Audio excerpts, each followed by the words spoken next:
So with the car on, put the car into neutral, make sure the parking brake stays on, and we're going to turn off the vehicle.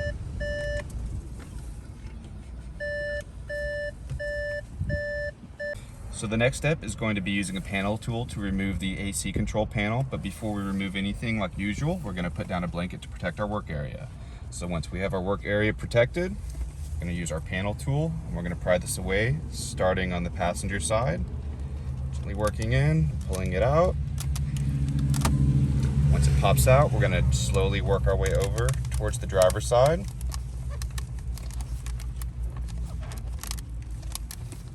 Again, a panel tool may also help you on this side. Just go slowly, pull straight out, and again, just be sure to lift it up as you pull out so you don't touch any of the trim beneath it.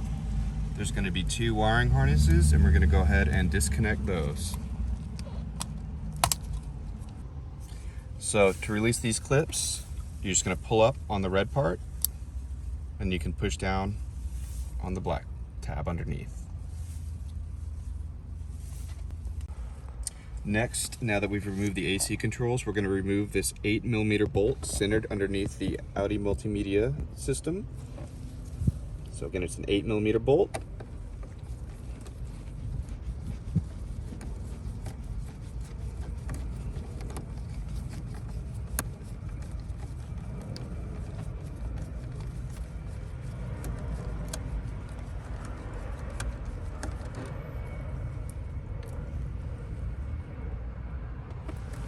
Go ahead. So with the AC controls removed now and the bolt underneath the multimedia center removed, we can now just pull straight out on this multimedia unit. It is fairly heavy, and it also has 2 wiring harnesses that don't allow it to come out all the way, 1 on each side. So we will want to go on and disconnect these so we can remove the unit fully. So to remove the wiring harnesses, the first 2 that don't allow the multimedia unit to come all the way out, you're just going to find the tab on the top of it and pinch it in, and it will allow the tab to release as this part moves in. Once you remove the first 2 wiring harnesses, you'll be able to pull the multimedia unit all the way out. And once you have access to the back, you will want to go ahead and remove the gray and this big wiring harness on this side as well.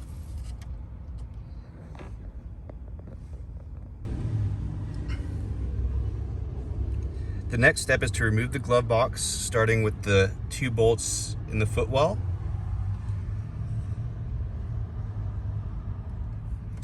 And then also, when we open up the glove box, there's going to be these bolts running along the top that we're going to want to remove. Once we remove those, the glove box will drop straight down, so we're going to want to put a blanket or a towel down in this area for it to rest on. So after you've unbolted the screws along the top and underneath the air box or the glove box, you're going to take off this side panel, which will allow the glove box to drop down. So you can just fit a panel tool in there and pop it out. And you can already see the glove box is free now. You will want to go ahead and just get this panel out of your way. From there, the glove box is just going to drop on out. So just to be accurate for this car, there were actually 5 along the top and 3 bolts in the bottom, 2 on either side and 1 facing straight down towards the center. So there were 8 in total, 5 on top and 3 on bottom. Those are all that's holding the glove box up, other than obviously the side panel that we remove. So once those come out, it drops straight down and can just rest right there as we complete our install. Next, we're going to route our LVDS cable. We're going to connect it. We're going to use the factory connection we removed from the back of our factory unit first. And then from there, we're going to route this cable back and around, coming out towards our glove box. Next, we're going to plug this end of the LVDS cable into the back of our factory unit.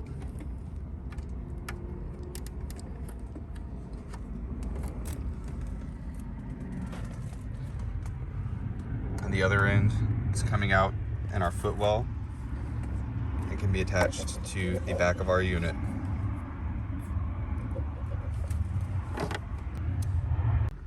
So next we're going to plug in this wiring harness. We're going to plug this end into what we detached from the back of the factory unit, and make sure you use the clip to hold it into place.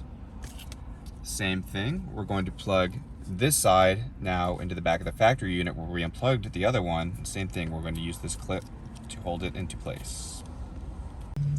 So now we're going to route and connect the other end of this harness. It's going to go below the shelf dividing the compartment behind the factory unit. So there's a little divider right here. We're going to route it back behind that and underneath, so that way we'll be able to bring it back forward and plug it in.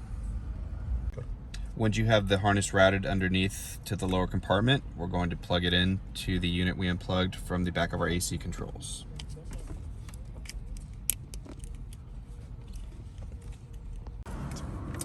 Now this part of the harness, the CAN cable, is going to go through the side and come out in the glove box compartment so we can route it to our unit. So this is where that CAN cable comes out once you route it. It is kind of tight until you move this box, this harness. We're gonna move it towards the back right. So we're just gonna kind of move it back and toward the right, all the way back in the cavity, and that will give us more slack to pull this cable out. So the harness itself, you're gonna wanna make sure it's tucked down into this area over here. Let me zoom in.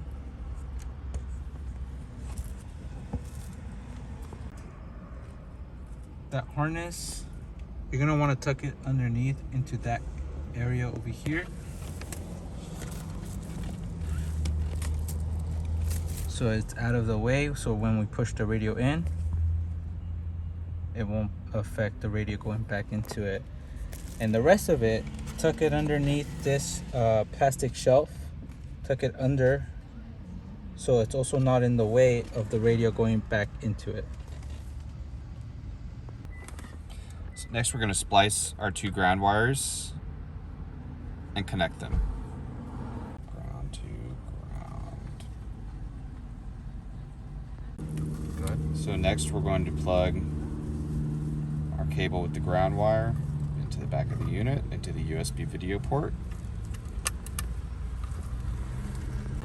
So based on the installation manual for this 2013 Audi A6, these are the correct positions for the toggle switches. In this case, all 8 of them are supposed to be off, but again, refer to the specific instruction manual for your model year and vehicle make. So now we're going to connect our LVDS cable into the unit.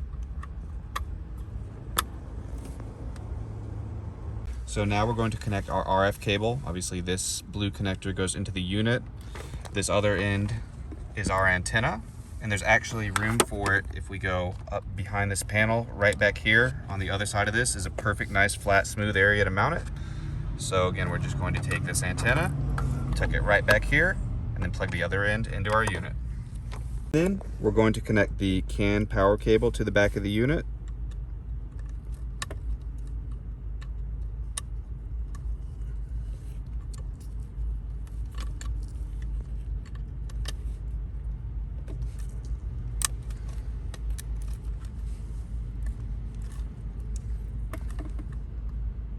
So we're just gonna rest the unit on top of the glove box for its final position.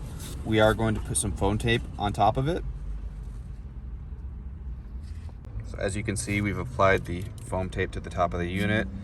We are going to need to route our wired USB connection, and for that, there is space. If you just go back behind it all, this panel right here, it will be able to drop out directly underneath, and the USB will come right out to the passenger footwell. So as a reminder, make sure you connect these front 2 plugs on the multimedia unit.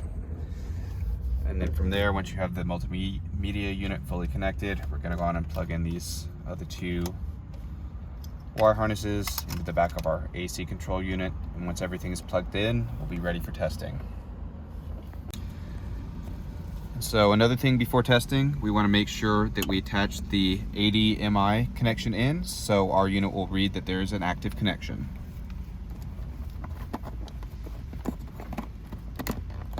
You don't need to connect anything to this end. It's just so the unit recognizes that there is a connection.